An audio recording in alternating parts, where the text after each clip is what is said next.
TV Punjab वेख रहे सारे दर्शकों का स्वागत है। मैं हाँ तुहाडा होस्ट नील भलिंदर सिंह। पंजाब विधान सभा का सैशन ताज़ा मुक के हटिया है। इस सैशन का मुख्य मुद्दा रहा खेती आर्डीनेंस केंद्र के जोड़े सी उन्हां दे उत्ते पंजाब विधान सभा च तिखी बहस होने की उम्मीद सी, पर करोना वायरस की ओट लैके जिहड़ा एक अंदर खाते हिसाब किताब होया उन्हें अकाली दल नूं काफ़ी राहत पहुँचाई है, पर आम आदमी पार्टी ने इस खूब जिहड़ा हैगा रौला रप्पा पाया है। खेती आर्डीनेंसां तो हुंदा सैशन जांदे जांदे एक ऐसे नवें विवाद नूं नवें मुद्दे नूं जन्म दे गया जिहड़ा शायद हुण पंजाब दी मौजूदा कैप्टन अमरिंदर सिंह दी अगवाई वाली कांग्रेस सरकार नूं आउंदियां विधान सभा चोणां तक जिहड़ा हैगा बड़ा महंगा साबित होण जा रहा है। सूबे दीआं जिहड़ियां अगलियां राजनीतिक गतिविधियां ने वो जरूर इस नवे विवाद पुराना है, पर इस सैशन के बहाने कांग्रेस अपना बचाव करदी अकाली दल भी बचाती किते ना किते जांदे लिबड़ी गई इस विवाद दे विच। विवाद है पोस्ट मैट्रिक स्कॉलरशिप स्कीम जो कि SC ते ST विद्यार्थियों की 10वीं तो बाद की पढ़ाई विच उन्हां दी आर्थिक मदद करने लई बड़ी स्कीम है, देश की कौमी पद्धर की स्कीम है। पर इस पंजाब च बहुत वड्डा घोटाला सामने आया है जिस इस नाल संबंधित मंत्री साधु सिंह धर्मसोत सीधे तौर पर फसते नज़र आ रहे हैं। हुणे लोक इंसाफ पार्टी ने एक प्रैस कॉन्फ्रेंस करके वड्डा ऐलान किया है कि वह एक तो जिला हैडकुआटरां के उत्ते 1 तरीक नूं धरने देन जा रहे हैं तो मंग पत्र देन जा रहे हैं, तो फिर वो मुख्यमंत्री निवास का भी घिराव करनगे तो होर थावां दे उत्ते भी अपनी गतिविधियां करनगे। आओ पहला जानते हैं कि सिमरजीत सिंह बैंस जो कि लोक इंसाफ पार्टी के मुखी ने ते विधायक भी ने, उन्होंने ताज़ा तौर के उत्ते हुण ये ऐलान की किया है। वो 10 संस्थावां जिन्हां दे विचों दलित बच्चे ड्रॉप आउट हो गए, कोई विदेश चलिया गया, कोई पढ़ाई किसी कारण करके विच छड्ड गया, उन्हां 10 संस्थावां वल 8 करोड़ 53 लाख रुपया सरकार ने लेना उन्हां संस्थावां तो, क्योंकि बच्चे ड्रॉप आउट हो गए, दलित पढ़ाई छड्ड के चले गए। स्कैम की स्टार्टिंग कित्थों है? वो 8 करोड़ 53 लाख रुपया रिकवरी नहीं करते मिनिस्टर साहब, उल्टा उन्हां 10 संस्थावां नूं 16 करोड़ 91 लाख रुपया होर पाया जाता। 16 करोड़ 91 लाख रुपया होर पाया जाता। 192 करोड़ रुपया जिन्हां दा वजूद हैगा, जिहड़े कॉलेज यूनिवर्सिटियां दा वजूद उन्हां नूं दिता जाता। 192 करोड़ 248 करोड़ माइनस 192 फिर बच जाता 55 करोड़ रुपया। 55 करोड़ के विचों 16 करोड़ 91 लाख रुपया जिन्हां दा कोई वजूद नहीं उन्हां नूं दिता जाता, जां जिन्हां तो कह दी भी पैसे ऑलरेडी लैणे आ। इस रिपोर्ट दे विच मैंशन किया गया, इस रिपोर्ट दे विच मैंशन किया गया कि 39 करोड़ 39 करोड़ रुपये का साबता भी नहीं मिल रहा। साडे सूबे दे अंदर दलित बच्चों के भविख नूं स्पॉइल करने वास्ते एक बड़ा नैक्सस बनया होया। सो असी इस नैक्सस नूं तोड़न वास्ते कल पंजाब विधान सभा के अंदर मुख्यमंत्री साहब नूं अपील की, प्रोटेस्ट किया कि ये मंत्री सरदार साधु सिंह धर्मसोत नूं डिसमिस करो, CBI की जांच करो, क्योंकि केंद्र फंडा का बड़ा कपड़ा है। मिनिस्टर चीफ मिनिस्टर साहब ने साडी गल नहीं मनी, इस करके असी फर्दर प्रोग्राम जिहड़ा वो तुहाडे जरिए सरकार नूं एक निमरता सहित बेनती के रूप में भेजण लगे आ। 1 तरीक दिन मंगलवार लोक इंसाफ पार्टी सारे पंजाब के जिला हैडकुआटरां ते DC साहबानां नूं मैमोरेंडम देगी जिहड़ा मुख्यमंत्री के नाम से होएगा कि साधु सिंह धर्मसोत जी नूं डिसमिस करके CBI की जांच। एंड सैकेंडली जे इस मैमोरेंडम तो बाद भी सरकार ना जागी तो असी 7 तरीक दिन सोमवार 7-9 दिन सोमवार नूं कैप्टन अमरिंदर सिंह दे पटियाला विखे महल का घिराओ करांगे। एंड असी वो दलित बच्चे बच्चियां जिन्हां दे बाप रेड़ा रिक्शा चलाउंदे आ, जिन्हां दे बाप दिहाड़ी करदे आ, जिन्हां दे कोले टैलेंट हैगा पढ़ाई का, पर उन्हां दे बाप उन्हां दे पेरेंट्स कोले पैसे नहीं, असी उन्हां बच्चों भी नाल लैके जावांगे। जे कोई जबर ते जुल्म की डांग बजेगी पहला साडे सिर दे विच असी डांगा खावांगे, असी जबर ते जुल्म सरकार दा चलांगे, पर असी ਕਦਾਚਿਤ ਵੀ ਇਸ ਘਪੜੇਬਾਜ਼ ਮਿਨਿਸਟਰ ਨੂੰ ਕੁਰਸੀ ਦੇ ਉੱਤੇ ਨਹੀਂ ਰਹਿਣ ਦੇਵਾਂਗੇ। ਸੋ ਲੋਕ ਇਨਸਾਫ ਪਾਰਟੀ ਦੇ ਜੋ ਵਿਧਾਇਕ ਨੇ ਤੇ ਮੁਖੀ ਵੀ ਨੇ ਸਿਮਰਜੀਤ ਸਿੰਘ ਬੈਸ, ਉਹਨਾਂ ਦੀ ਪ੍ਰੈਸ ਕਾਨਫਰੰਸ ਦਾ ਉਹ ਹਿੱਸਾ ਤੁਹਾਨੂੰ ਦਿਖਾਇਆ ਜੋ ਉਹਨਾਂ ਨੇ ਪੋਸਟ ਮੈਟ੍ਰਿਕ ਸਕੀਮ ਦੇ ਘਪਲੇ ਦੇ ਉੱਤੇ ਆਪਣਾ ਐਲਾਨਨਾਮਾ ਕੀਤਾ ਕਿ ਅਗਲੇ ਦਿਨਾਂ 'ਚ ਉਹ ਰਾਜਨੀਤਿਕ ਤੌਰ ਦੇ ਉੱਤੇ ਕੀ ਕਰਨ ਜਾ ਰਹੇ ਨੇ। ਪਰ ਇਹ ਮੁੱਦਾ ਰਾਜਨੀਤੀ ਤੱਕ ਹੀ ਸੀਮਿਤ ਨਹੀਂ ਹੈ, ਇਸ ਨੂੰ ਬਹੁਤ ਗੰਭੀਰਤਾ ਨਾਲ ਵਿਚਾਰਨ ਦੀ ਲੋੜ ਹੈ ਤੇ ਬੜੇ ਵਿਸਥਾਰ 'ਚ ਇਹਨੂੰ ਸਮਝਣ ਦੀ ਲੋੜ ਹੈ ਕਿ ਕਿਸ ਤਰ੍ਹਾਂ ਕਿੰਨੀ ਗਹਿਰੀ ਠੱਗੀ ਇਸ 'ਚ ਵੱਜੀ ਹੈ। ਇਸ ਮੁੱਦੇ ਤੇ ਅਸੀਂ ਸੱਦਾ ਦਿੱਤਾ ਹੈ ਗੱਲਬਾਤ ਕਰਨ ਲਈ ਆਪਣੇ ਸਟੂਡੀਓ ਦੇ ਵਿੱਚ ਨੈਸ਼ਨਲ ਸ਼ਡਿਊਲ ਕਾਸਟ ਅਲਾਇੰਸ ਦੇ ਮੁਖੀ ਪਰਮਜੀਤ ਸਿੰਘ ਕੈਂਥ ਹੋਣਾ ਨੂੰ। ਕੈਂਥ ਸਾਹਿਬ ਤੁਹਾਡਾ ਸਵਾਗਤ ਹੈ ਜੀ। ਜੀ ਕੈਂਥ ਸਾਹਿਬ, ਪਹਿਲਾ ਮੇਰਾ ਸਵਾਲ ਤੇ ਖੈਰ ਆਪਾਂ ਹੁਣ ਤੱਕ ਦੂਜੀ ਰਾਜਨੀਤਿਕ ਪਾਰਟੀ ਦੀ ਗੱਲ ਕੀਤੀ ਹੈ, ਹੋਰ ਗੱਲਾਂ ਕੀਤੀਆਂ ਨੇ, ਵਿਧਾਨ ਸਭਾ ਸੈਸ਼ਨ ਦੇ ਦੌਰਾਨ ਰੌਲੇ ਰੱਪੇ ਦੀ ਗੱਲ ਕੀਤੀ ਹੈ, ਪਰ ਮੂਲ ਰੂਪ 'ਚ ਤੁਸੀਂ ਜ਼ਰੂਰ ਇਸ ਨੂੰ ਥੋੜ੍ਹਾ ਜਿਹਾ ਵਿਸਥਾਰ ਦਿਓ ਕਿ ਇਹ ਮੁੱਦਾ ਕੀ ਹੈ, ਇਹ ਸਕੀਮ ਕੀ ਹੁੰਦੀ ਹੈ ਤੇ ਕਿਸ ਤਰ੍ਹਾਂ ਠੱਗੀ ਵੱਜਦੀ ਹੈ ਤੇ ਕਿੰਨੇ ਦੀ ਠੱਗੀ ਵੱਜ ਚੁੱਕੀ ਹੈ। ਮੈਂ ਤੁਹਾਡੇ ਚੈਨਲ ਦੇ ਮਾਧਿਅਮ ਤੋਂ ਤੁਹਾਡੇ ਸਰੋਤਿਆਂ ਨੂੰ ਔਰ ਸਰਕਾਰ ਨੂੰ ਵੀ ਇਸ ਗੱਲ ਦੇ ਲਈ ਆਗਾਹ ਕਰਨਾ ਚਾਹੁੰਦਾ ਕਿ ਜੋ ਪੋਸਟ ਮੈਟ੍ਰਿਕ ਸਕਾਲਰਸ਼ਿਪ ਸਕੀਮ ਹੈ ਇਹ ਸੈਂਟਰ ਸਪਾਂਸਰ ਸਕੀਮ ਹੈ। ਇਹ 2006 ਦੇ ਵਿੱਚ ਜੋ ਸੈਂਟਰ ਵੱਲੋਂ ਸ਼ੁਰੂ ਕੀਤੀ ਗਈ ਸੀ ਔਰ ਇਸ ਸਕੀਮ ਦੇ ਤਹਿਤ ਸ਼ੈਡਿਊਲ ਕਾਸਟ ਅਨੁਸੂਚਿਤ ਜਾਤੀ ਵਰਗ ਦੇ ਲੋਕਾਂ ਨੂੰ ਬੈਨੀਫਿਟ ਮਿਲਦਾ, ਬੱਚਿਆਂ ਨੂੰ, ਔਰ ਅਦਰ ਬੈਕਵਰਡ ਕਲਾਸਿਸ ਜੋ ਪਛੜੇ ਵਰਗਾਂ ਦੇ ਨੇ ਔਰ ਧਾਰਮਿਕ ਘੱਟ ਗਿਣਤੀਆਂ ਦੇ ਜਿਹੜੇ ਬੱਚੇ ਨੇ ਜਿਹੜੇ ਬਲੋ ਪਾਵਰਟੀ ਲਾਈਨ ਤੋਂ ਥੱਲੇ ਨੇ, ਗਰੀਬੀ ਰੇਖਾ ਤੋਂ ਥੱਲੇ ਨੇ, ਉਹਨਾਂ ਦੇ ਲਈ ਇਹ ਸਕੀਮ ਜਿਹੜੀ ਹੈ ਕੇਂਦਰ ਸਰਕਾਰ ਨੇ ਸ਼ੁਰੂ ਕੀਤੀ ਸੀ। ਔਰ ਇਸ ਸਕੀਮ ਦਾ ਪਹਿਲਾਂ ਲੋਕਾਂ ਨੂੰ ਬਹੁਤਾ ਗਿਆਨ ਨਹੀਂ ਸੀ, ਲੇਕਿਨ ਜਦੋਂ ਲੋਕਾਂ ਨੂੰ ਗਿਆਨ ਹੋਣ ਲੱਗਿਆ ਕਿ ਜਿਹੜੇ ਗਰੀਬ ਵਰਗ ਦੇ ਬੱਚੇ ਨੇ ਉਹਨਾਂ ਨੂੰ ਜਿਹੜੀ ਹੈ ਉੱਚ ਸਿੱਖਿਆ ਹਾਸਲ ਕਰਨ ਦੇ ਲਈ ਇਹਨਾਂ ਨੂੰ ਸਕਾਲਰਸ਼ਿਪ ਸਕੀਮ ਜਿਹੜੀ ਹੈ ਉਹ ਵਜ਼ੀਫਾ ਜਿਹੜਾ ਉਹ ਦਿੱਤਾ ਜਾਂਦਾ ਔਰ ਇਸ ਵਜ਼ੀਫੇ ਦੀ ਅੱਜ ਇਸ ਵੱਡੇ ਪੱਧਰ ਤੇ ਜਿਹੜੀ ਹੈ ਪਪੂਲੈਰਿਟੀ ਹੈ ਕਿ ਇਸ ਲੈਵਲ ਤੇ ਲੋਕਾਂ ਤੱਕ ਪਹੁੰਚ ਗਿਆ ਕਿ ਇਸ ਸਕੀਮ ਦੇ ਤਹਿਤ 3.5 ਲੱਖ ਤੋਂ ਬੱਚਾ ਵੱਧ ਜਿਹੜੇ ਵਿਦਿਆਰਥੀ ਨੇ ਹਰ ਸਾਲ ਜਿਹੜੇ ਆ ਉਹ ਕਾਲਜਸ, ਯੂਨੀਵਰਸਿਟੀ, ਪੋਲੀਟੈਕਨਿਕ ਕਾਲਜਾਂ ਦੇ ਵਿੱਚ ਜਿਹੜੇ ਦਾਖਲੇ ਲੈਂਦੇ ਨੇ ਔਰ ਦਾਖਲੇ ਲੈ ਕੇ ਜਿਹੜੀ ਉੱਚ ਸਿੱਖਿਆ ਜਿਹੜੀ ਹੈ ਉਹ ਹਾਸਲ ਕਰਦੇ ਨੇ। ਜਦੋਂ ਇਸ ਸਕੀਮ ਦਾ ਸ਼ੁਰੂਆਤ ਹੋਈ ਪਹਿਲਾਂ ਪੰਜਾਬ ਦੇ ਵਿੱਚ ਬਹੁਤ ਘੱਟ ਜਿਹੜੇ ਸੀਗੇ ਪ੍ਰਾਈਵੇਟ ਕਾਲਜਸ ਸੀਗੇ, ਪੋਲੀਟੈਕਨੀਕਲ ਕਾਲਜ ਸੀਗੇ, ਕਿਉਂਕਿ ਮੋਸਟਲੀ ਜਿਹੜੇ ਸੀਗੇ ਉਹ ਪੰਜਾਬ ਦੇ ਵਿੱਚ ਸਰਕਾਰੀ ਸੀਗੇ। ਲੇਕਿਨ ਜਦੋਂ ਇਸ ਸਕੀਮ ਦਾ ਪਤਾ ਲੱਗਿਆ ਤਾਂ ਜਿਹੜੇ ਵਿੱਦਿਆ ਨੂੰ ਵਪਾਰ ਬਣਾਉਣਾ ਚਾਹੁੰਦੇ ਨੇ ਔਰ ਵਿੱਦਿਆ ਦਾ ਜਿਹੜਾ ਵਪਾਰੀਕਰਨ ਕੀਤਾ ਉਹ ਇੰਨੇ ਵੱਡੇ ਪੱਧਰ ਤੇ ਅੱਜ ਪੰਜਾਬ ਦੇ 3-4 ਹਜ਼ਾਰ ਦੇ ਕਰੀਬ ਜਿਹੜਾ ਪ੍ਰਾਈਵੇਟ ਜਿਹੜੇ ਨਿੱਜੀ ਵਿਦਿਅਕ ਸੰਸਥਾਵਾਂ ਬਣ ਗਈਆਂ, ਉਹਨਾਂ ਦੀ ਮੈਨੇਜਮੈਂਟ ਬਣ ਗਈ। ਉਹਨਾਂ ਨੇ ਪੋਸਟ ਮੈਟ੍ਰਿਕ ਸਕਾਲਰਸ਼ਿਪ ਦੇ ਮਾਧਿਅਮ ਤੋਂ ਲੁੱਟ ਖਸੁੱਟ ਦਾ ਕੇਂਦਰ ਬਣਾ ਦਿੱਤਾ।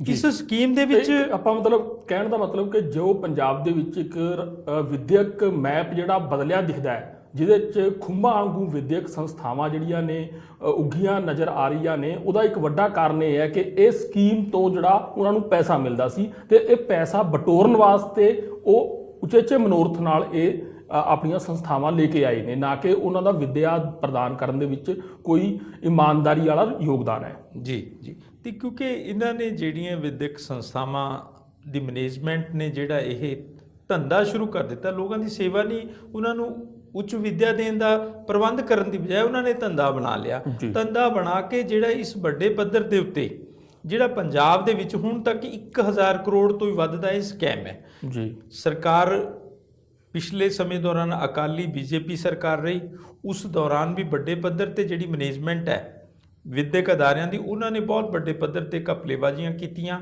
ਔਰ ਕੈਗ ਨੇ ਆਪਣੀ ਰਿਪੋਰਟ ਦਿੱਤੀ ਸਦਨ ਦੇ ਵਿੱਚ ਸਤੰਬਰ 2018 ਦੇ ਵਿੱਚ। 2012 ਤੋਂ ਲੈ ਕੇ 2017 ਦੀ 5 ਸਾਲੀ ਜਿਹੜੀ ਯੋਜਨਾ ਹੁੰਦੀ ਹੈ ਉਸ ਦਾ ਲੇਖਾ ਜੋਖਾ ਕੈਗ ਨੇ ਕੀਤਾ। ਉਸ ਦੇ ਵਿੱਚ ਪੰਜਾਬ ਦੇ ਵਿੱਚ ਬਹੁਤੇ ਵਿਦਿਅਕ ਅਦਾਰੇ ਸੀ ਜਿਨ੍ਹਾਂ ਨੇ ਗਰੀਬ ਵਰਗ ਦੇ ਬੱਚਿਆਂ ਨੂੰ ਦੇ ਨਾਮ ਦੇ ਉੱਤੇ ਅੰਨੀ ਲੁੱਟ ਮਚਾਈ।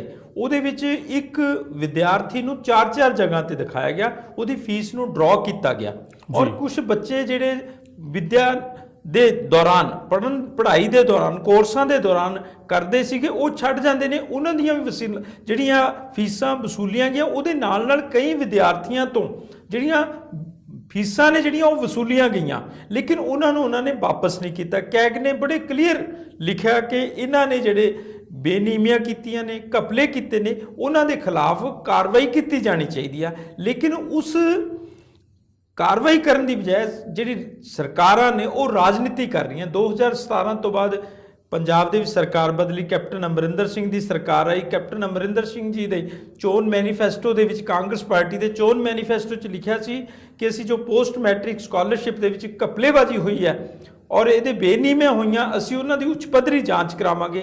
ਇਹਨਾਂ ਨੇ ਥਰਡ ਪਾਰਟੀ ਜਿਹੜਾ ਆਡਿਟ ਕਰਾਇਆ। ਆਡਿਟ ਕਰਾਉਣ ਤੋਂ ਬਾਅਦ ਉਹਦੇ ਵਿੱਚ ਇਹਨਾਂ ਨੇ ਆਪਣੇ ਪੱਧਰ ਤੇ ਇਹਨਾਂ ਦੇ ਜਿਹੜੇ ਮੰਤਰੀ ਨੇ, ਜਿਹੜੇ ਅੱਜ ਕੱਲ ਵਿਵਾਦਾਂ ਵਿੱਚ ਫਸੇ ਹੋਏ ਨੇ ਔਰ ਸਿੱਧੇ ਭ੍ਰਿਸ਼ਟਾਚਾਰ ਦੇ ਜਿਹੜੇ ਉਹਨਾਂ ਤੇ ਦੋਸ਼ ਲੱਗ ਰਹੇ ਨੇ, ਉਹ ਸੱਚੇ ਨੇ।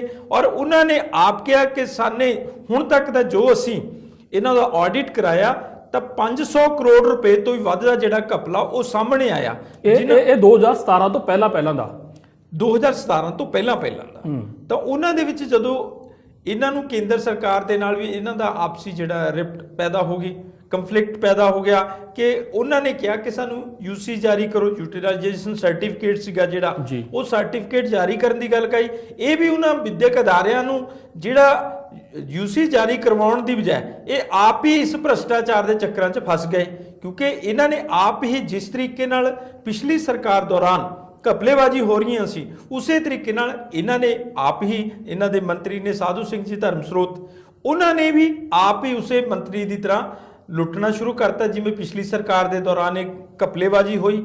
ਔਰ ਇਸ ਜਿਹੜੀ ਤਾਜ਼ਾ ਹੁਣ ਵਿਵਾਦ ਪੈਦਾ ਹੋਇਆ, ਇਹ ਵਿਵਾਦ ਨਹੀਂ, ਅਸਲੀਅਤ ਹੈ ਕਿ ਉਹਦੇ ਵਿੱਚ 64 ਕਰੋੜ ਤੋਂ ਵੀ ਵੱਧ ਜਿਹੜਾ ਰੁਪਏ ਦਾ ਘਪਲਾ ਹੋਇਆ। ਇਹਦੇ ਵਿੱਚ 6-7 ਐਸੇ ਕਾਲਜਸ ਨੇ ਜਿਨ੍ਹਾਂ ਦੇ ਵਿੱਚ ਸਿੱਧੇ ਤੌਰ ਤੇ ਜਿਹੜੇ ਪਿਛਲੇ ਕੈਗ ਦੀ ਰਿਪੋਰਟ ਦੇ ਵਿੱਚ ਵੀ ਉਹ ਦੋਸ਼ੀ ਨੇ, ਕੈਗ ਦੀ ਰਿਪੋਰਟ ਨੇ ਵੀ ਉਹਨਾਂ ਦੇ ਉੱਤੇ ਸਵਾਲੀਆ ਨਿਸ਼ਾਨ ਲਗਾਇਆ ਔਰ ਇਹਨਾਂ ਨੇ ਜਿਹੜਾ ਆਡਿਟ ਕਰਾਇਆ ਉਹਦੇ ਵਿੱਚ ਉਹਨਾਂ ਨੂੰ ਦੋਸ਼ੀ ਪਾਇਆ ਕਿ ਇਹਨਾਂ ਬੰਦਿਆਂ ਨੇ ਬੇਨੀਮੀਆਂ ਕੀਤੀਆਂ ਨੇ, ਘਪਲੇਬਾਜ਼ੀ ਕੀਤੀ ਹੈ, ਵਿਦਿਆਰਥੀਆਂ ਦੇ ਨਾਮ ਦੇ ਉੱਤੇ ਅੰਨੀ ਲੁੱਟ ਮਚਾਈ ਹੈ। ਉਹਨਾਂ ਨੂੰ ਇਹਨਾਂ ਨੇ ਪੈਸਾ ਫੇਰ ਦੁਬਾਰਾ ਰਿਲੀਜ਼ ਕਰ ਦਿੱਤਾ। ਉਹਨਾਂ ਤੋਂ ਰਿਕਵਰੀ ਤਾਂ ਕੀ ਕਰਨੀ ਸੀ ਕਰੋੜਾਂ ਰੁਪਏ ਦੀ, ਉਲਟਾ ਉਹਨਾਂ ਦੇ ਨੂੰ ਇਹਨਾਂ ਨੇ ਕਰੋੜਾਂ ਰੁਪਇਆ ਫੇਰ ਰਿਲੀਜ਼ ਕਰ ਦਿੱਤਾ। ਮਤਲਬ ਜਿਨ੍ਹਾਂ ਤੋਂ ਪਹਿਲਾਂ ਦੇਣਦਾਰੀਆਂ ਬਣ ਗਈਆਂ ਸੀ, ਜਿਨ੍ਹਾਂ ਕਾਲਜਾਂ ਵੱਲ, ਜਿਨ੍ਹਾਂ ਯੂਨੀਵਰਸਿਟੀਆਂ ਵੱਲ, ਉਹਨਾਂ ਤੋਂ ਲੈਣਦਾਰੀਆਂ ਬਣ ਗਈਆਂ ਸੀ, ਉਹਨਾਂ ਨੂੰ ਪੈਸੇ ਦੇ ਤੇ ਹੋਰ ਮਤਲਬ ਉਲਟਾ ਇਹਨਾਂ ਨੇ। ਔਰ ਇਹਨਾਂ ਨੇ ਇੱਕ ਪ੍ਰਾਈਮ ਮਿਨਿਸਟਰ ਹਾਊਸ ਦੇ ਵਿੱਚ ਇੱਕ ਲੈਟਰ ਲਿਖਿਆ ਕਿ 39 ਕਰੋੜ ਰੁਪਇਆ, ਉਹਦਾ ਸਾਨੂੰ ਹਿਸਾਬ ਕਿਤਾਬ ਦਾ ਨਹੀਂ ਪਤਾ, ਉਹ ਗੱਲ ਸੀਐਮ ਹਾਊਸ ਨੂੰ ਵੀ ਪਤਾ ਹੈ ਕਿ ਜਿਸ ਤਰੀਕੇ ਦੇ ਨਾਲ ਪਰਦਾ ਪਾਇਆ ਜਾ ਰਿਹਾ, ਜਿਸ ਤਰੀਕੇ ਦੇ ਨਾਲ ਪ੍ਰਾਈਵੇਟ ਕਾਲਜਸ, ਯੂਨੀਵਰਸਿਟੀਆਂ ਦੀ ਮੈਨੇਜਮੈਂਟ ਨੂੰ ਬਚਾਇਆ ਜਾ ਰਿਹਾ, ਸ਼ਰੇਆਮ ਉਹਨਾਂ ਦਾ ਪੱਖ ਲੈ ਕੇ, ਉਹਨਾਂ ਦੇ ਨਾਲ ਭ੍ਰਿਸ਼ਟਾਚਾਰ ਕਰਕੇ ਕਿਸ ਤਰੀਕੇ ਨਾਲ ਬੱਚਿਆਂ ਦਾ ਜਿਹੜਾ ਭਵਿੱਖ ਹੈ ਉਸ ਨੂੰ ਬਰਬਾਦ ਕੀਤਾ ਜਾ ਰਿਹਾ। ਕਿਉਂਕਿ ਪਿਛਲੇ ਸਮੇਂ ਦੌਰਾਨ ਜਦ ਤੋਂ ਸਰਕਾਰ ਬਣੀ ਹੈ ਹੁਣ ਤੱਕ ਲਗਭਗ 4.5 ਲੱਖ ਬੱਚਿਆਂ ਨੂੰ ਐਡਮਿਸ਼ਨਾਂ ਨਹੀਂ ਮਿਲ ਸਕੀਆਂ, ਦਾਖਲੇ ਨਹੀਂ ਮਿਲ ਸਕੇ ਕਾਲਜਸ, ਯੂਨੀਵਰਸਿਟੀ, ਪੋਲੀਟੈਕਨੀਕਲ ਕਾਲਜਾਂ ਦੇ ਵਿੱਚ, ਕਿਉਂਕਿ ਜਿਸ ਤਰੀਕੇ ਦੇ ਨਾਲ ਪੋਸਟ ਮੈਟ੍ਰਿਕ ਸਕਾਲਰਸ਼ਿਪ ਦੇ ਨਾਮ ਦੇ ਉੱਤੇ ਘਪਲੇਬਾਜ਼ੀ ਹੋ ਰਹੀ ਹੈ, ਧੰਦਾ ਚੱਲ ਰਿਹਾ। ਇਸ ਦੇ ਵਿੱਚ ਜੋ ਸਾਧੂ ਸਿੰਘ ਜੀ ਧਰਮਸਰੋਤ ਨੇ, ਜੋ ਖੁਦ ਅਨੁਸੂਚਿਤ ਜਾਤੀ ਵਰਗ ਨਾਲ ਸੰਬੰਧਿਤ ਨੇ, ਉਹਨਾਂ ਨੇ ਆਪ ਉਹਨਾਂ ਗਰੀਬ ਬੱਚਿਆਂ ਦੇ ਭਵਿੱਖ ਨੂੰ ਜਿਹੜਾ ਬਰਬਾਦ ਕਰਨ ਤੇ ਉਹਨਾਂ ਨੂੰ ਧੁੰਦਲਾ ਕਰਨ ਦੇ ਵਿੱਚ ਜਿਹੜੀ ਅਹਿਮ ਭੂਮਿਕਾ ਨਿਭਾ ਰਹੇ ਨੇ। ਕਿਉਂਕਿ ਜਿਸ ਤਰੀਕੇ ਨਾਲ ਜੋ ਸਰਕਾਰੀ ਐਡਮਿਨਿਸਟ੍ਰੇਟਿਵ ਲੈਵਲ ਤੇ ਫੈਸਲੇ ਲਏ ਜਾਣੇ ਚਾਹੀਦੇ ਸੀ, ਇਹਨਾਂ ਨੇ ਜੂਨੀਅਰ ਆਫਿਸਰਾਂ ਨੂੰ ਲਾ ਕੇ, ਜਿਵੇਂ ਡਿਪਟੀ ਡਾਇਰੈਕਟਰ ਹੈ ਪਰਮਿੰਦਰ ਸਿੰਘ ਜੀ ਗਿੱਲ, ਜਿਹੜੇ ਸਾਬਕਾ ਡਾਇਰੈਕਟਰ ਨੇ ਆਪਣੇ ਬਲਵਿੰਦਰ ਸਿੰਘ ਜੀ ਧਾਲੀਵਾਲ ਜੋ ਵੈਲਫੇਅਰ ਡਿਪਾਰਟਮੈਂਟ ਦੇ ਵਿੱਚ ਸੀ, ਔਰ ਆਪ ਇਹ ਮੰਤਰੀ, ਇਹਨਾਂ ਨੇ ਉੱਚ ਅਧਿਕਾਰੀਆਂ ਨੂੰ ਫਾਈਲ ਭੇਜਣ ਦੀ ਬਜਾਏ ਆਪ ਹੀ ਉਹਨਾਂ ਨੂੰ ਜਿਹੜੀ ਅਦਾਇਗੀਆਂ ਕਰਨੀਆਂ ਸ਼ੁਰੂ ਕਰ ਦਿੱਤੀਆਂ। ਜਿਹੜੇ ਪਹਿਲਾਂ ਹੀ ਵਿਵਾਦਾਂ ਵਿੱਚ ਫਸੇ ਹੋਏ ਕਾਲਜਸ ਨੇ, ਯੂਨੀਵਰਸਿਟੀਜ਼ ਨੇ, ਜਿਸ ਤਰੀਕੇ ਦੇ ਨਾਲ ਇਹਨਾਂ ਨੇ ਆਪ ਸਾਈਨ ਕੀਤੇ ਔਰ ਲੋਕਾਂ ਦੇ ਨਾਲ ਔਰ ਬੱਚਿਆਂ ਦੇ ਨਾਲ, ਖਾਸ ਕਰ ਪੰਜਾਬੀਆਂ ਨਾਲ, ਔਰ ਉਸ ਤੋਂ ਬਾਅਦ ਜਿਹੜੇ ਪੰਜਾਬ ਦੇ ਵਿੱਚ ਵਸਣ ਵਾਲੇ ਬੱਚੇ ਨੇ, ਗਰੀਬ ਵਰਗ ਦੇ, ਮਾਰਜਨਲਾਈਜ਼ ਸੁਸਾਇਟੀ ਹੈ, ਚਾਹੇ ਅਨੁਸੂਚਿਤ ਜਾਤੀ ਵਰਗ ਦੇ ਲੋਕ ਨੇ, ਚਾਹੇ ਉਹ ਪਛੜੀਆਂ ਸ਼੍ਰੇਣੀਆਂ ਦੇ ਨੇ, ਚਾਹੇ ਧਾਰਮਿਕ ਘੱਟ ਗਿਣਤੀਆਂ ਦੇ ਨੇ, ਉਹਨਾਂ ਦੇ ਬੱਚਿਆਂ ਦੇ ਨਾਮ ਦੇ ਉੱਤੇ ਇਹਨਾਂ ਨੇ ਲੁੱਟ-ਖਸੁੱਟ ਮਚਾ ਕੇ ਆਪਣਾ ਫਾਇਦਾ ਲਿਆ। ਪਿਛਲੇ ਸਾਲ ਮੈਂ ਇੱਕ ਹੋਰ ਤੁਹਾਨੂੰ ਥੋੜਾ ਗੱਲ ਨੂੰ ਨਹੀਂ, ਮੈਂ ਪਰ ਇੱਕ ਪੁਆਇੰਟ ਰਹਿ ਨਾ ਜਾਵੇ, ਜ਼ਰੂਰੀ ਹੈ, ਉਹ ਦਰਜ ਹੋਣਾ ਜ਼ਰੂਰੀ ਹੈ। ਜੋ ਤੱਕ ਹੁਣ ਤੱਕ ਦੀ ਤੁਹਾਡੀ ਗੱਲਬਾਤ ਹੋਈ ਹੈ ਉਸ ਤੋਂ ਇੱਕ ਗੱਲ ਸਪਸ਼ਟ ਹੁੰਦੀ ਹੈ ਕਿ 2017 ਦੇ ਚੋਣ ਮੈਨੀਫੈਸਟੋ ਦੇ ਵਿੱਚ ਕਾਂਗਰਸ ਨੇ ਵਾਅਦਾ ਕੀਤਾ ਸੀ ਕਿ ਇਸ ਪੱਖੋਂ ਇਨਸਾਫ ਦਿਵਾਇਆ ਜਾਏਗਾ। ਮੁੜ ਕੇ ਇਹਨਾਂ ਨੇ ਥਰਡ ਪਾਰਟੀ ਆਡਿਟ ਕਰਾਇਆ, ਤੀਜੀ ਧਿਰ ਤੋਂ ਲੇਖਾ ਕਰਾਇਆ, ਕੈਗ ਤਾਂ ਕਰਦੀ ਹੈ ਲੇਖਾ, ਤਾਂ ਉਸ 'ਚ ਲੇਖੇ 'ਚ ਸਾਹਮਣੇ ਆ ਗਿਆ ਕਿ ਕਿਸ ਤਰ੍ਹਾਂ ਇਹਨਾਂ ਨੇ ਇੱਕ ਬੱਚੇ ਨੂੰ 4-4 ਥਾਂ ਦੇ ਉੱਤੇ ਦਾਖਲ ਹੋਇਆ ਦਿਖਾ ਕੇ, ਜਿਵੇਂ ਮਨਰੇਗਾ ਸਕੀਮ ਦੇ ਵਿੱਚ ਮਜ਼ਦੂਰਾਂ ਦਾ ਘਪਲਾ ਵੀ ਸਾਹਮਣੇ ਆਇਆ ਸੀ ਕਿ ਇੱਕ ਮਜ਼ਦੂਰ ਨੂੰ 4-4 ਥਾਂ ਤੇ ਦਿਹਾੜੀਆਂ ਦਿਖਾ ਕੇ ਜਾਂ ਹੋਰ ਕਈ ਵਿਕਾਸ ਕਾਰਜਾਂ 'ਚ ਇਦਾਂ ਦੇ ਗੱਲਾਂ ਸਾਹਮਣੇ ਆਉਂਦੀਆਂ ਸੀ, ਤਾਂ ਇਹਨਾਂ ਨੇ ਵਿੱਦਿਆ ਦੇ ਖੇਤਰ ਵਿੱਚ ਵੀ ਉਹੀ ਗੰਧਲਾ ਜਿਹੜਾ ਮੈਥਡ ਅਪਣਾ ਕੇ ਪਿਛਲੀ ਸਰਕਾਰ ਵੇਲੇ 500 ਕਰੋੜ ਤੱਕ ਦਾ ਘਪਲਾ ਜਿਹੜਾ ਉਜਾਗਰ ਹੋਇਆ ਸੀ, ਪਰ ਇਹਨਾਂ ਨੇ ਉਸ ਦਾ ਇਨਸਾਫ ਦਿਵਾਉਣ ਦੀ ਬਜਾਏ ਜੋ ਤੁਹਾਡੀ ਗੱਲਬਾਤ ਤੋਂ ਲੱਗਦਾ ਹੈ ਕਿ ਸਾਧੂ ਸਿੰਘ ਧਰਮਸੋਤ ਜੋ ਕਿ ਇਸ ਵਰਗ ਦੀ ਵੈਲਫੇਅਰ ਬਾਰੇ ਮੰਤਰੀ ਨੇ, ਉਹਨਾਂ ਨੇ ਆਪਣੇ ਅਫਸਰਸ਼ਾਹੀ ਦੀ ਮਦਦ ਨਾਲ ਇਹ ਆਈਡੀਆ ਲੈ ਲਿਆ ਕਿ ਇਹ ਤਾਂ ਬੜਾ ਸੌਖਾ ਤਰੀਕਾ ਹੈ ਕਿ ਇਹ ਇੰਨੇ ਸੌਖੇ ਤਰੀਕੇ ਨਾਲ ਪੈਸੇ ਬਣ ਜਾਂਦੇ ਨੇ, ਨਾਲੇ ਬੱਚਿਆਂ ਨੇ ਕਿਹੜਾ ਬੋਲਣਾ ਹੈ ਮੁੜ ਕੇ। ਇੱਕ ਬੱਚਾ ਆਪਣੀ ਛੋਟੀ ਜਿਹੀ ਫੀਸ ਪਿੱਛੇ ਨਹੀਂ ਬੋਲੂਗਾ। ਸਮੂਹਿਕ ਤੌਰ ਦੇ ਉੱਤੇ ਬੱਚਿਆਂ ਨੂੰ ਆਪਣੀ ਪੜ੍ਹਾਈ ਦਾ ਵੱਧ ਫਿਕਰ ਹੁੰਦਾ ਹੈ, ਮਾਪਿਆਂ ਨੂੰ ਵੀ ਹੁੰਦਾ ਕਿ ਸਾਡੇ ਬੱਚੇ ਪੜ੍ਹ ਕੇ ਅੱਗੇ ਚਲੇ ਜਾਣ ਟਾਈਮ ਨਾਲ, ਤੇ ਪਿੱਛੇ ਕਿਤੇ ਕਲਾਸ ਨਾ ਰਹਿ ਜਾਏ ਜਾਂ ਵਿਦਿਅਕ ਅਦਾਰੇ ਨਾਲ ਕੋਈ ਉਹਨਾਂ ਦਾ ਸੰਬੰਧ ਨਾ ਖਰਾਬ ਹੋ ਜਾਏ। ਤਾਂ ਇਸ ਚੀਜ਼ ਦਾ ਲਾਹਾ ਲੈਂਦੇ ਹੋਏ ਉਹੀ ਕੰਮ ਆਪ ਸ਼ੁਰੂ ਕਰ ਦਿੱਤਾ ਜਿਵੇਂ ਕਿ ਤੁਸੀਂ ਦਾਅਵਾ ਕੀਤਾ ਹੈ। ਸੋ ਕੁੱਲ ਮਿਲਾ ਕੇ ਕਿ ਇੱਕ ਇਹੀ ਤਰੀਕਾ ਹੈ ਇੱਕ ਬੱਚੇ ਨੂੰ ਕਈ ਥਾਂ ਦਾਖਲ ਹੋਇਆ ਦਿਖਾ ਕੇ ਇਸ 'ਚ ਠੱਗੀ ਮਾਰਨ ਦਾ, ਕਿ ਕੋਈ ਹੋਰ ਵੀ ਹੈ? ਤੁਹਾਡਾ ਪੁਆਇੰਟ ਵੀ ਜ਼ਰੂਰ ਮੈਂ ਚਾਹਾਂਗਾ ਇਹਦੇ ਨਾਲ ਆ ਜੇ। ਕਿਉਂਕਿ ਜਿਹੜਾ ਇਹਨਾਂ ਨੇ ਘਪਲੇਬਾਜ਼ੀ ਕੀਤੀਆਂ ਨੇ, ਪਿਛਲੇ ਜਿਹੜੀ ਕੈਗ ਦੀ ਰਿਪੋਰਟ ਹੈ ਬੜੇ ਸਪਸ਼ਟ ਲਫ਼ਜ਼ਾਂ ਦੇ ਵਿੱਚ ਲੋਕ ਸਭਾ ਦੇ ਵਿੱਚ ਰੱਖੀ ਗਈ, ਔਰ ਉਹਦੇ ਵਿੱਚ ਦਰਸਾਇਆ ਗਿਆ, ਕੈਗ ਦੀ ਰਿਪੋਰਟ ਦੇ ਵਿੱਚ ਰਿਪੋਰਟ ਨੰਬਰ 12 ਹੈ, ਉਹਦੇ ਵਿੱਚ ਇਹ ਦਰਸਾਇਆ ਗਿਆ ਆ ਕਿ ਵੀ ਕਿਸ ਤਰੀਕੇ ਦੇ ਨਾਲ ਇਹਨਾਂ ਨੇ ਗਰੀਬ ਬੱਚਿਆਂ ਨੂੰ ਉਹਨਾਂ ਦਾ ਇਸਤੇਮਾਲ ਕਰਕੇ ਉਹਨਾਂ ਤੋਂ ਪੈਸੇ ਨੂੰ, ਉਹਨਾਂ ਦੀਆਂ ਜੇਬਾਂ ਨੂੰ ਵੀ ਖਾਲੀ ਕੀਤਾ ਗਿਆ ਔਰ ਸਰਕਾਰ ਨੂੰ ਵੀ ਕਰੋੜਾਂ ਰੁਪਏ ਦਾ ਚੂਨਾ ਲਾਇਆ ਗਿਆ। ਲੇਕਿਨ ਉਸ ਦੇ ਉੱਤੇ ਕੈਪਟਨ ਅਮਰਿੰਦਰ ਸਿੰਘ ਜੀ ਮੌਨ ਨੇ, ਕੁਝ ਬੋਲਣਾ ਨਹੀਂ ਚਾਹੁੰਦੇ। ਉਹ ਜਿਹੜੇ ਰਾਜਨੀਤੀ ਕਰ ਰਹੇ ਨੇ, ਅੱਜ ਰਾਜਨੀਤੀ ਕਰਨ ਦਾ ਸਮਾਂ ਨਹੀਂ ਹੈ, ਕਿਉਂਕਿ ਇਹਨਾਂ ਦੇ ਨਾਲ ਜਿਹੜੇ ਪਿਛਲੇ ਦਿਨੀ ਪਿਛਲੇ ਸਾਲ ਵਿਧਾਨ ਸਭਾ ਦਾ ਇਲੈਕਸ਼ਨ ਹੋਇਆ ਸੀ ਫਗਵਾੜਾ ਦੇ ਵਿੱਚ, ਉੱਥੇ ਤੋਂ ਇਹਨਾਂ ਦੇ ਉਮੀਦਵਾਰ ਬਣਾਏ ਬਲਵਿੰਦਰ ਸਿੰਘ ਜੀ ਧਾਲੀਵਾਲ, ਉਹ ਵੀ ਅਨੁਸੂਚਿਤ ਜਾਤੀ ਵਰਗ ਦੇ ਵਿੱਚੋਂ ਨੇ, ਉਹ ਵੈਲਫੇਅਰ ਦੇ ਵਿੱਚ ਡਾਇਰੈਕਟਰ ਸੀਗੇ। ਪਰਮਿੰਦਰ ਸਿੰਘ ਜੀ ਨੇ, ਜਿਨ੍ਹਾਂ ਦਾ ਤੁਸੀਂ ਨਾਮ ਲਿਆ ਜੀ, ਜਿਹੜਾ ਅਫਸਰ ਇਸ ਸਾਰੇ ਕੁਝ ਲਈ ਜ਼ਿੰਮੇਵਾਰ ਹੈ ਜੋ ਤੁਸੀਂ ਕਹਿ ਰਹੇ ਹੋ, ਉਸ ਨੂੰ ਇਹਨਾਂ ਨੇ ਆਪਣਾ ਉਮੀਦਵਾਰ ਬਣਾ ਲਿਆ, ਉਹਨੂੰ ਉਮੀਦਵਾਰ ਬਣਾਇਆ ਤੇ ਉਹਨੂੰ ਰਿਟਾਇਰ ਵੀ ਸਮੇਂ ਤੋਂ ਪਹਿਲਾਂ ਕੀਤਾ ਗਿਆ ਸੀ। ਜੀ ਰਿਟਾਇਰ ਵੀ ਸਮੇਂ ਤੋਂ ਪਹਿਲਾਂ ਫਤਿਹਗੜ੍ਹ ਸਾਹਿਬ ਤੋਂ ਕੀਤਾ ਗਿਆ ਸੀ ਉਹਨਾਂ ਨੂੰ। ਜੀ ਤੇ ਉਹਨਾਂ ਨੂੰ ਜਦੋਂ ਫਗਵਾੜੇ ਤੋਂ ਇਲੈਕਸ਼ਨ ਲੜਾਇਆ ਗਿਆ, ਇਲੈਕਸ਼ਨ ਤੋਂ ਪਹਿਲਾਂ ਇਹਨਾਂ ਨੇ ਵੱਡੇ ਪੱਧਰ ਤੇ ਭ੍ਰਿਸ਼ਟਾਚਾਰ ਕੀਤਾ, ਉਹਦੇ ਵਿੱਚ ਮੰਤਰੀ ਸਿੱਧੇ ਤੌਰ ਤੇ ਜ਼ਿੰਮੇਵਾਰ ਹੈ। ਔਰ ਨਾਲ ਹੀ ਬਲਵਿੰਦਰ ਸਿੰਘ ਧਾਲੀਵਾਲ ਜਿਹੜੇ ਹੁਣ ਵਿਧਾਇਕ ਨੇ ਫਗਵਾੜੇ ਤੋਂ, ਜਿਮਨੀ ਚੋਣ ਜਿੱਤ ਕੇ ਜੋ ਵਿਧਾਇਕ ਬਣੇ, ਉਹ ਵੀ ਇਹਦੇ ਵਿੱਚ ਸਿੱਧੇ ਤੌਰ ਤੇ ਜ਼ਿੰਮੇਵਾਰ ਨੇ। ਡਿਪਟੀ ਡਾਇਰੈਕਟਰ ਪਰਮਿੰਦਰ ਸਿੰਘ ਜੀ ਗਿੱਲ ਵੀ ਜ਼ਿੰਮੇਵਾਰ ਨੇ, ਜੋ ਇਹਨਾਂ ਦੇ ਸੀਨੀਅਰ ਮੋਸਟ ਆਈਐਸ ਆਫੀਸਰ ਨੇ। ਐਡੀਸ਼ਨਲ ਚੀਫ ਸੈਕਟਰੀ ਨੇ ਕਿਰਪਾ ਸ਼ੰਕਰ ਜੀ ਸਰੋਜ, ਬੜੇ ਇਮਾਨਦਾਰ, ਨੇਕ, ਸ਼ਰੀਫ ਇਨਸਾਨ ਨੇ। ਉਹਨਾਂ ਨੇ ਬੜੀ ਰਿਪੋਰਟ ਆਪਣੀ ਵਿਸਥਾਰ ਦੇ ਵਿੱਚ ਸੀਐਮ ਹਾਊਸ ਨੂੰ ਦਿੱਤੀ, ਆਪਣੇ ਚੀਫ ਸੈਕਟਰੀ ਜੀ ਨੂੰ ਦਿੱਤੀ, ਤਾਂ ਲੇਕਿਨ ਉਹਦੇ ਉੱਤੇ ਕਾਰਵਾਈ ਕਰਨ ਦੀ ਬਜਾਏ ਉਹਨੂੰ ਬਚਾਉਣ ਦੀਆਂ ਕੋਸ਼ਿਸ਼ਾਂ ਕੀਤੀਆਂ ਜਾ ਰਹੀਆਂ ਨੇ, ਜਦੋਂ ਕਿ ਲੋੜ ਤਾਂ ਇਹ ਸੀ ਕਿ ਜਿਨ੍ਹਾਂ ਨੇ ਇਸ ਤਰੀਕੇ ਤੇ ਵੱਡੇ ਪੱਧਰ ਤੇ ਘਪਲਾ ਕੀਤਾ, ਵੱਡੇ ਪੱਧਰ ਤੇ ਬੇਨੀਮੀਆਂ ਕਰਨ ਵਾਲਿਆਂ ਦਾ ਸਾਥ ਦਿੱਤਾ, ਉਹਨਾਂ ਦੇ ਖਿਲਾਫ ਤਾਂ FIR ਦਰਜ ਹੋਣੀ ਚਾਹੀਦੀ ਸੀ, ਉਹਨਾਂ ਦੇ ਖਿਲਾਫ ਤਾਂ ਕਾਨੂੰਨੀ ਪ੍ਰਕਿਰਿਆ ਸ਼ੁਰੂ ਹੋਣੀ ਚਾਹੀਦੀ ਸੀ। ਲੇਕਿਨ ਜੋ ਆਪਣੇ ਮੰਤਰੀ ਸਾਹਿਬ ਨੇ ਸਾਧੂ ਸਿੰਘ ਜੀ ਧਰਮਸਰੋਤ, ਉਹਨਾਂ ਨੇ ਤਾਂ ਉਹਨਾਂ ਨਾਲ ਹੀ ਮਿਲ ਕੇ ਆਪ ਠੱਗੀਆਂ ਮਾਰਨੀਆਂ ਸ਼ੁਰੂ ਕਰ ਦਿੱਤੀਆਂ, ਪੈਸਾ ਜਿਹੜਾ ਖੁਰਦ-ਬੁਰਦ ਕਰਨਾ ਸ਼ੁਰੂ ਕਰ ਦਿੱਤਾ। ਅਸੀਂ ਇਹ ਚਾਹੁੰਦੇ ਹਾਂ ਕਿ ਜਦੋਂ ਦੂਸਰੀਆਂ ਸਰਕਾਰਾਂ ਨੇ, ਸਾਡੇ ਲਾਗਲਾ ਸੂਬਾ ਕਿ ਹਿਮਾਚਲ ਪ੍ਰਦੇਸ਼ ਹੈ, ਹਰਿਆਣਾ ਹੈ, ਉੱਥੇ ਵੀ ਇਹ ਘਪਲਾ ਹੋਇਆ ਹੈ, ਘਪਲੇ ਉਹਨਾਂ ਵਿੱਚ ਵੀ ਉਹਨਾਂ ਨੇ ਇਹ ਜਿਹੜੀ ਇਨਕੁਆਇਰੀਜ਼ ਹੈ ਉਹ CBI ਨੂੰ ਰੈਫਰ ਕਰ ਦਿੱਤੀਆਂ। ਤਾਂ ਪੰਜਾਬ ਨੂੰ ਕਿਉਂ ਨਹੀਂ CBI ਨੂੰ ਰੈਫਰ ਕਰਨਾ ਚਾਹੁੰਦੀ? ਕਿਉਂਕਿ ਅਮਰਿੰਦਰ ਸਿੰਘ ਜੀ ਅਨੁਸੂਚਿਤ ਜਾਤੀਆਂ ਦੇ ਨਾਲ ਪੋਲਿਟਿਕਸ ਕਰ ਰਹੇ ਨੇ, ਅਨੁਸੂਚਿਤ ਜਾਤੀਆਂ ਦੇ ਨਾਲ ਧੋਖਾ ਕਰ ਰਹੇ ਨੇ। ਕੱਲ ਅਕਾਲੀ ਦਲ ਖੇਤੀ ਆਰਡੀਨੈਂਸਾਂ ਤੇ ਬਹਿਸ ਤੋਂ ਬਚਣ ਦੇ ਮਾਰਾ ਕਿ ਮੇਰਾ ਢਿੱਡ ਨੰਗਾ ਨਾ ਹੋ ਜਾਏ ਕਿ ਮੈਂ ਕਿਸਾਨਾਂ ਦੇ ਹੱਕ 'ਚ ਖੜਾ, ਕਿ ਕੇਂਦਰ 'ਚ ਭਾਈਵਾਲ ਭਾਜਪਾ ਦੇ ਹੱਕ 'ਚ ਖੜਾ ਹੈ, ਵਿਧਾਨ ਸਭਾ 'ਚ ਤਾਂ ਨਹੀਂ ਗਿਆ, ਪਰ ਵਿਧਾਨ ਸਭਾ ਦੇ ਬਾਹਰ ਯੂਥ ਅਕਾਲੀ ਦਲ ਨੇ ਧਰਨਾ ਪ੍ਰਦਰਸ਼ਨ ਇਸ ਮੁੱਦੇ ਤੇ ਕੀਤਾ ਹੈ, ਪੋਸਟ ਮੈਟ੍ਰਿਕ ਸਕੀਮ ਦੇ। ਪਰ 500 ਕਰੋੜ ਤਾਂ ਫਿਰ ਉਹਨਾਂ ਦੇ ਵੇਲੇ ਦੇ ਹੀ ਹੈ। ਕਿਉਂਕਿ ਜਿਹੜਾ ਅਸਲ ਵਿੱਚ ਪੋਲੀਟੀਕਲ ਪਾਰਟੀਆਂ ਨੇ, ਚਾਹੇ ਉਹ ਸ਼੍ਰੋਮਣੀ ਅਕਾਲੀ ਦਲ ਹੈ, ਚਾਹੇ ਆਮ ਆਦਮੀ ਪਾਰਟੀ ਹੈ, ਚਾਹੇ ਲੋਕ ਇਨਸਾਫ ਪਾਰਟੀ ਹੈ, ਚਾਹੇ ਬਹੁਜਨ ਸਮਾਜ ਪਾਰਟੀ ਹੈ, ਸਿਰਫ ਤੇ ਸਿਰਫ ਪੋਲਿਟਿਕਸ ਕੀਤੀ ਜਾ ਰਹੀ ਹੈ। ਅਗਰ ਉਹ ਅਸਲ ਮਾਇਨਿਆਂ ਦੇ ਵਿੱਚ ਅਨੁਸੂਚਿਤ ਜਾਤੀਆਂ ਦੇ ਹਮਦਰਦ ਨੇ, ਅਗਰ ਅਨੁਸੂਚਿਤ ਜਾਤੀਆਂ ਲਈ ਕੁਝ ਕਰਨਾ ਚਾਹੁੰਦੇ ਨੇ, ਤਾਂ ਇਸ ਦੇ ਲਈ ਉਹਨਾਂ ਨੂੰ CBI ਦੀ ਇਨਕੁਆਇਰੀ ਕਰਾਉਣ ਦੇ ਲਈ ਪੰਜਾਬ ਦੇ ਵਿੱਚ ਉਹ ਵੀ ਤਾਂ ਬਹੁਤ ਧਰਨੇ ਪ੍ਰਦਰਸ਼ਨ ਹੋ ਰਹੇ ਨੇ, ਮੁਜ਼ਾਹਰੇ ਹੋ ਰਹੇ ਨੇ, ਔਰ ਲੋਕਾਂ ਨੂੰ COVID-19 ਦਾ ਕੋਈ ਧਿਆਨ ਹੀ ਨਹੀਂਗਾ, ਕਿਉਂਕਿ ਪੋਲੀਟੀਕਲ ਪਾਰਟੀਆਂ ਆਪਣੇ ਸਿਆਸੀ ਮਨੋਰਥ ਲਈ ਅਜਿਹਾ ਕੁਝ ਕਰ ਰਹੀਆਂ, ਅਸਲ ਮਾਇਨੇ ਵਿੱਚ ਅਨੁਸੂਚਿਤ ਜਾਤੀਆਂ ਲਈ ਕੁਝ ਕਰਨਾ ਹੀ ਨਹੀਂ ਚਾਹੁੰਦੀਆਂ। ਔਰ ਅਸੀਂ ਇਹ ਚਾਹੁੰਦੇ ਹਾਂ ਕਿ ਕੈਪਟਨ ਅਮਰਿੰਦਰ ਸਿੰਘ ਨੂੰ ਆਪਣੀ ਚੁੱਪੀ ਤੋੜਨੀ ਚਾਹੀਦੀ ਹੈ, ਔਰ ਉਹਨਾਂ ਨੂੰ ਇਖਲਾਕੀ ਤੌਰ ਤੇ ਜਿਹੜਾ ਉਹਨਾਂ ਦਾ ਮੰਤਰੀ ਆ ਉਹ ਤੋਂ ਅਸਤੀਫਾ ਲੈ ਕੇ ਉਹਨੂੰ ਅਸਤੀਫਾ ਲੈਣ, ਨਹੀਂ ਤਾਂ ਉਹਨੂੰ ਤੁਰੰਤ ਬਰਖਾਸਤ ਕਰ ਦੇਣਾ ਚਾਹੀਦਾ, ਤਾਂ ਜੋ ਜਿਹੜਾ ਅਨੁਸੂਚਿਤ ਜਾਤੀਆਂ ਦੇ ਨਾਲ ਐਡਾ ਵੱਡੇ ਪੱਧਰ ਤੇ ਘਪਲੇ ਹੋ ਰਹੇ ਨੇ ਉਹਨਾਂ ਤੋਂ ਜਿਹੜਾ ਬਚਾਇਆ ਜਾਵੇ, ਔਰ ਜਿਹੜੇ ਮੈਨੇਜਮੈਂਟ ਨੇ, ਵਿਦਿਅਕ ਅਦਾਰਿਆਂ ਦੀ ਮੈਨੇਜਮੈਂਟ ਨੇ, ਉਹਨਾਂ ਦੇ ਖਿਲਾਫ FIR ਦਰਜ ਕੀਤੀ ਜਾਣੀ ਚਾਹੀਦੀ ਹੈ। ਔਰ ਤਾਂ ਜੋ ਕਿ ਗਰੀਬ ਵਰਗ ਦੇ ਬੱਚੇ ਨੇ ਉਹਨਾਂ ਨੂੰ ਜਿਹੜੇ ਡ੍ਰੌਪ ਆਊਟ ਹੋ ਗਏ, ਜਿਨ੍ਹਾਂ ਬੱਚਿਆਂ ਨੂੰ ਦਾਖਲਾ ਨਹੀਂ ਮਿਲਿਆ, ਉਹਨਾਂ ਨੂੰ ਦਾਖਲਾ ਮਿਲਣਾ ਚਾਹੀਦਾ ਹੈ। ਔਰ ਜਿਨ੍ਹਾਂ ਬੱਚਿਆਂ ਦੇ ਸਰਟੀਫਿਕੇਟ ਪਿਛਲੇ ਕਈ ਸਾਲਾਂ ਤੋਂ ਇਹ ਜਿਹੜੀ ਵਿਦਿਅਕ ਅਦਾਰਿਆਂ ਦੀ ਮੈਨੇਜਮੈਂਟ ਹੈ ਉਹਨਾਂ ਨੇ ਆਪਣੇ ਕੋਲ ਰੱਖੇ ਹੋਏ ਨੇ, ਜਿਨ੍ਹਾਂ ਨੇ ਕੋਰਸ ਪੂਰੇ ਕਰ ਲਏ ਨੇ, ਆਪਣੀ ਪੜ੍ਹਾਈ ਪੂਰੀ ਕਰ ਲਈ, ਉਹਨਾਂ ਦੇ ਜਿਹੜੇ ਆਪਣੇ ਸਰਟੀਫਿਕੇਟ ਨੇ ਇਹਨਾਂ ਨੇ ਆਪਣੇ ਕੋਲ ਰੱਖੇ ਹੋਏ ਨੇ। ਕਿਉਂਕਿ ਇਹਨਾਂ ਨੇ ਪਿਛਲੇ ਦਿਨ ਜਿਹੜੇ ਲਾਈਵ ਹੁੰਦੇ ਨੇ ਕੈਪਟਨ ਅਮਰਿੰਦਰ ਸਿੰਘ ਜੀ, ਤਾਂ ਉਹਦੇ ਵਿੱਚ ਵੀ ਕਈ ਬੱਚਿਆਂ ਨੇ ਉਹਨਾਂ ਨੂੰ ਕਿਹਾ, ਤਾਂ ਇਹਨਾਂ ਨੇ ਆਦੇਸ਼ ਦਿੰਦੇ ਨੇ, ਟਵੀਟ ਕਰਦੇ ਨੇ ਕਿ ਉਸ ਤੋਂ ਪਹਿਲਾਂ ਇਹਨਾਂ ਨੂੰ ਪਤਾ ਹੀ ਨਹੀਂ ਲੱਗਦਾ ਕਿ ਪੰਜਾਬ ਦੇ ਵਿੱਚ ਹੋ ਕੀ ਰਿਹਾ ਹੈ।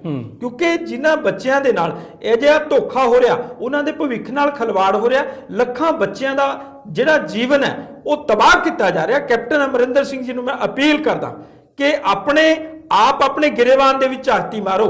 ਅੱਜ ਤੁਸੀਂ ਇਕਾਂਤਵਾਸ ਵਿੱਚੋਂ, ਤਾਂ ਤੁਸੀਂ ਆਪਣੇ ਆਪ ਦੇ ਵਿੱਚ ਸਵੈ ਪੜਚੋਲ ਕਰੋ ਕਿ ਮੈਂ ਪਿਛਲੇ 3 ਸਾਲਾਂ ਦੇ ਵਿੱਚ ਅਨੁਸੂਚਿਤ ਜਾਤੀਆਂ ਦੇ ਨਾਲ ਕਿੰਨਾ ਧੋਖਾ ਕੀਤਾ, ਕਿੰਨੇ ਉਹਨਾਂ ਬੱਚਿਆਂ ਦੇ ਭਵਿੱਖ ਨੂੰ ਬਰਬਾਦ ਕੀਤਾ। ਅਨੁਸੂਚਿਤ ਜਾਤੀਆਂ ਦੇ ਜਿਹੜੇ ਖੇਤ ਮਜ਼ਦੂਰ ਨੇ ਉਹਨਾਂ ਦਾ ਕਰਜ਼ਾ ਨਹੀਂ ਮਾਫ ਕੀਤਾ।